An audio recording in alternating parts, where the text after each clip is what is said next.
성경 말씀 누가복음 17장 20절부터 26절까지 제가 봉독하겠습니다.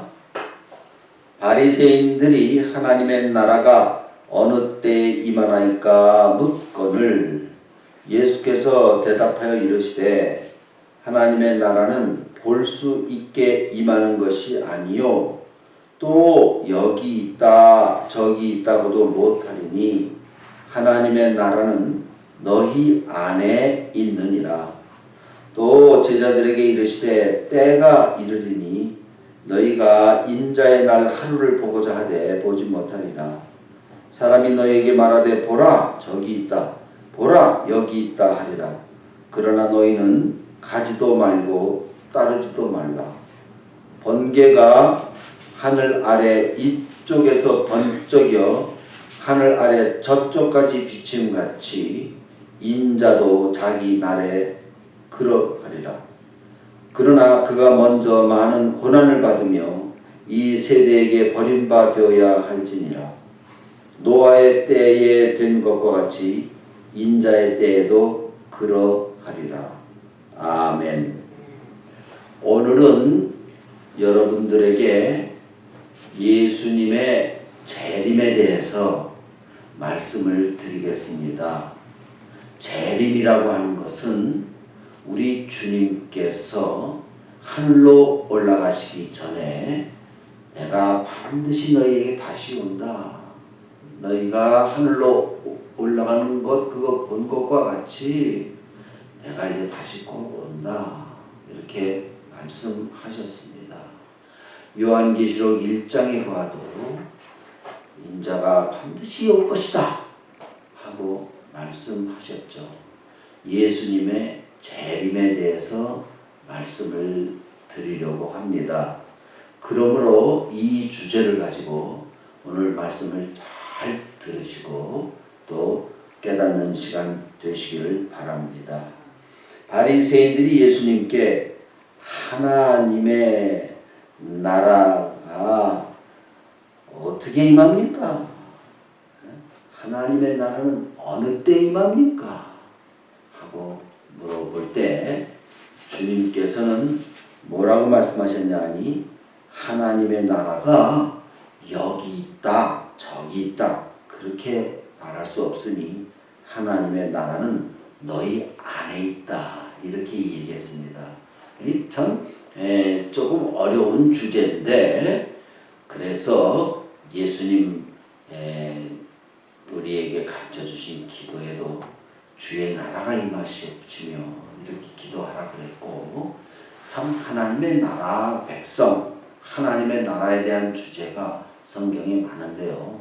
그것 오늘 다 말씀드릴 수는 없고 예수님의 재림에 대한 사람들의 일반적인 그 생각에 대해서 말씀을 드리겠습니다.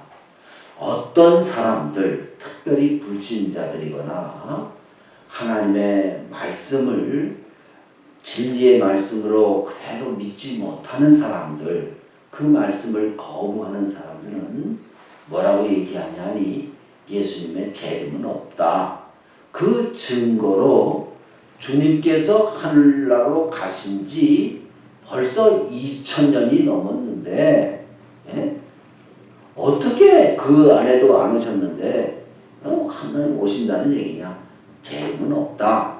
이런 가르침도 있고 이렇게 생각하며 사는 사람들도 있습니다. 그것은 믿음의 자세가 아닙니다. 믿는 사람들은 어떤 마음을 가질 때 어떤 믿음을 가질 때 좋은 믿음이죠. 우리 예수님께서 내가 다시 온다 하면 주님 오시옵소서 이렇게 기도하는 사람이 주님을 기다리는 사람이 좋은 믿음을 가진 것이지요. 그런데 두 번째 또 극단에 속하는 위험이 있습니다.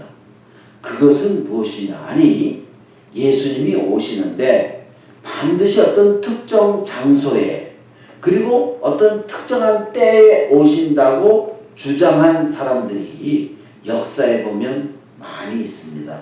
예를 들면 지금 기성교회들은 다 썩었고 다 진리가 흐려지고 믿음에서 다 타락했기 때문에 그 안에 머물러 있어서는 구원을 얻지 못하니까 우리의 단체로 들어와야 하늘나라에 가고 우리의 단체로 들어온 사람들만 예수님 재림 시에 주님을 맞이할 수 있다. 이렇게 가르치는 사람들이 역사에 많았습니다.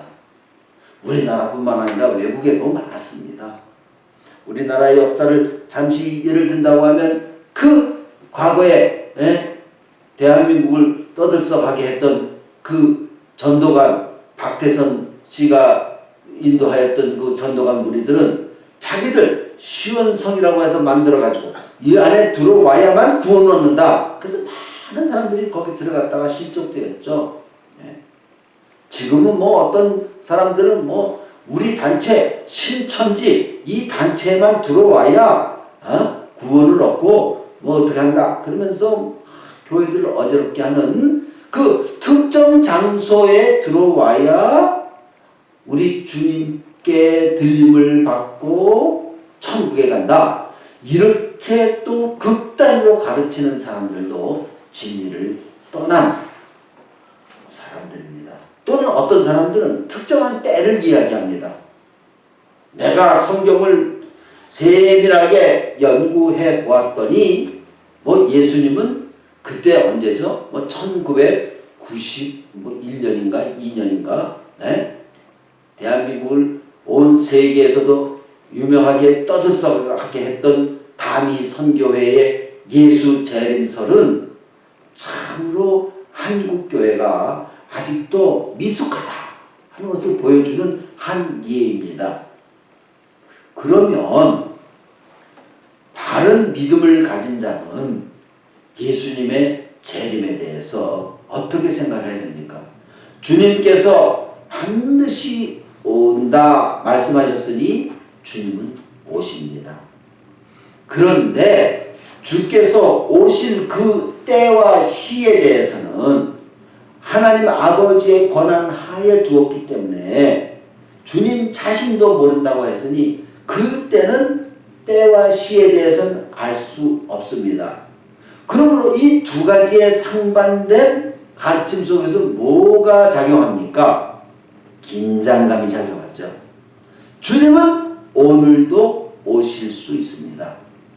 우리에게서 해야 할 일은 오늘 우리 주님이 오신다 하면 그 주님을 맞을 준비를 우리 마음속에서 항상 하고 살아야 된다는 것이지요. 그러므로 말세가 임하였다 하는 세상 끝이라고 하는 그 말을 성경적 의미에서 볼 때에는 예수님께서 하늘나라에 올라가시고 그 다음에 예수님이 재림하실 기간이 있죠. 이 전체가 말세인 것입니다. 어떤 사람들이 말세가 되었기 때문에 예수님은 뭐 2030년에 오신다, 2000 몇 년도에 오신다 이러면서 그러므로 우리의 가르침이 바른 가르침이니까 너희들의 현재의 교회나 단체를 떠나서 우리 단체로 들어와야 구원을 얻는다고 가르치는 모든 가르침은 그것은 성경과 같지 않은 것입니다. 그럼에도 불구하고 우리는 언제든지 이 재림 신앙을 바르게 가져야 할 이유가 무엇이죠? 그것은 우리도 잠시 후에 만약에 우리 생전에 주님이 오시지 아니하신다고 하면 정말 잠시 후에 우리가 세상을 떠나서 주님을 배울 것인데 그 날을 알 수가 없으니 항상 믿음 준비를 잘 해야 한다는 것입니다. 그러면 어떻게 믿음 준비를 잘 할 것입니까? 그것은 우리 주님 오늘 말씀하시기를 하나님의 나라가 장소적으로 여기 있다, 저기 있다, 이 교파에 있다, 저 교파에 있다, 뭐 이 단체에 있다, 저 단체에 있다. 그런데 현혹되지 말고 하나님의 나라는 너희 마음속에 있다. 이것은 무엇을 가르치는 말씀이냐니 예수님의 재림을 믿고 고대하는 신자들의 마음 상태가 하나님의 나라, 그 하나님 나라에 가서 주님을 만났을 때의 그 마음 상태와 같아야 된다는 것입니다.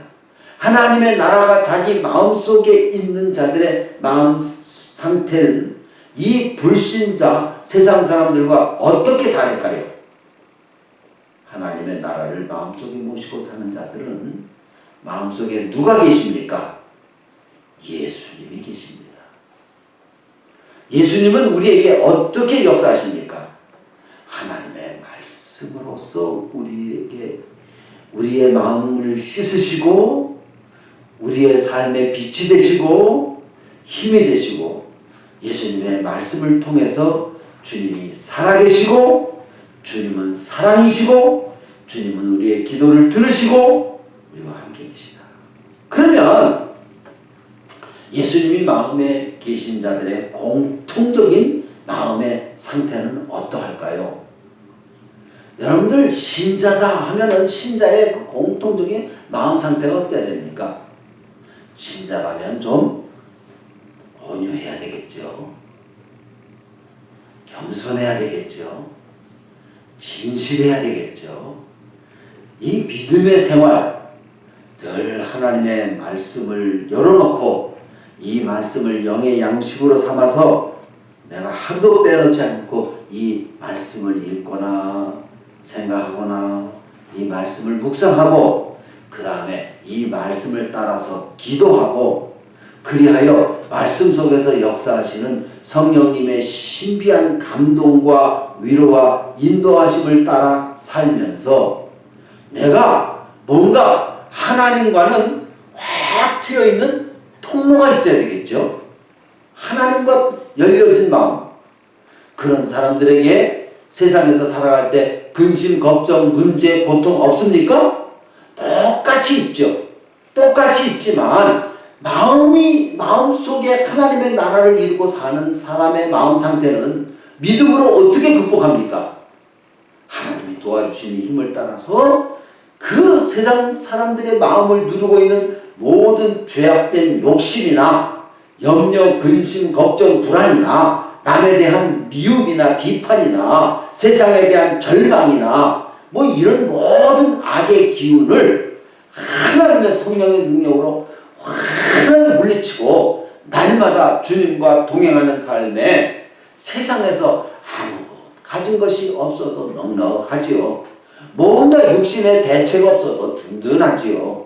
그저 오늘 주님이 나를 부르신다 하여도 나는 죽으면 저 하늘나라에 갈 것이기 때문에 그 천국 간다고 하는 그 소망이 확실하기 때문에 전혀 흔들리지 않는 이런 삶을 살 것이 아닙니까?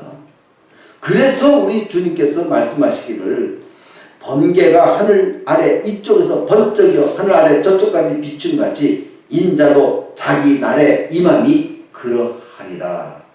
즉 우리 주님의 재림과 우리 주님의 임재는 인간의 과학적인 어떤 지식에 근거해서 증명할 수 없다는 것입니다.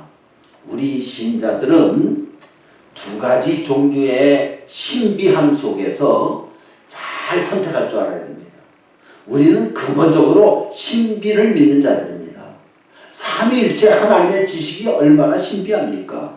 말씀으로 천지를 창조하신 이 사실이 얼마나 신비합니까? 말씀이 육신이 돼서 우리 가운데 임하신 것이 얼마나 신비합니까? 동정녀가 아들을 낳았다고 하는 것이 얼마나 신비입니까? 지금도 우리의 생명을 살리시는 하나님의 모든 역사는 다 신비입니다. 이 성경 말씀이 종이 조각에 적혀있는 글이 아니라 이것이 살아있는 하나님의 말씀이라고 믿는 그것은 다 건전한 신비입니다. 그런데 불건전한 신비, 미신적인 신비를 조심해서 배척해야 되는 것입니다. 하나님이 살아계시면 우리가 믿음으로 그분을 마음의 영접함으로 아는 것인데 하나님의 살아계심을 꼭 내 피부로 어떤 입증해야만 알듯이 예수님께 이적 기사를 구하러 왔던 바리새인 유대인들을 향하여 주께서 이 악하고 음란한 세대가 표적을 구하지만 내가 너희에게 줄 것은 요나의 표적밖에 없다고 말씀하신 우리 주님의 그 책망을 들어야 할 이 미신적인 신비를 따라가는 기독교인들이 현실에 얼마나 많습니까? 예수님의 재림에 대해서 우리는 건전한 믿음 정신을 가지고 삼위일체 하나님의 말씀을 그렇게 믿듯이 예수님의 재림도 우리 마음에 확실히 믿고 주님이 오늘 오신다 하여도 주님 맞을 준비를 하시고 오늘 주님이 나의 생명 하늘나라로 부르신다 하여도 주님 뵐 준비를 항상 마음속에 갖춰 신자의 기본적인 마음 자세를 지키며 사는 것이 오늘의 우리에게 주시는 이 말씀의 교훈인 줄 믿습니다. 이 말씀을 마음에 잘 새겨서 믿음에 항상 깨어 경성하여 예수님의 이름으로 승리하는 삶을 사시기를 축원합니다.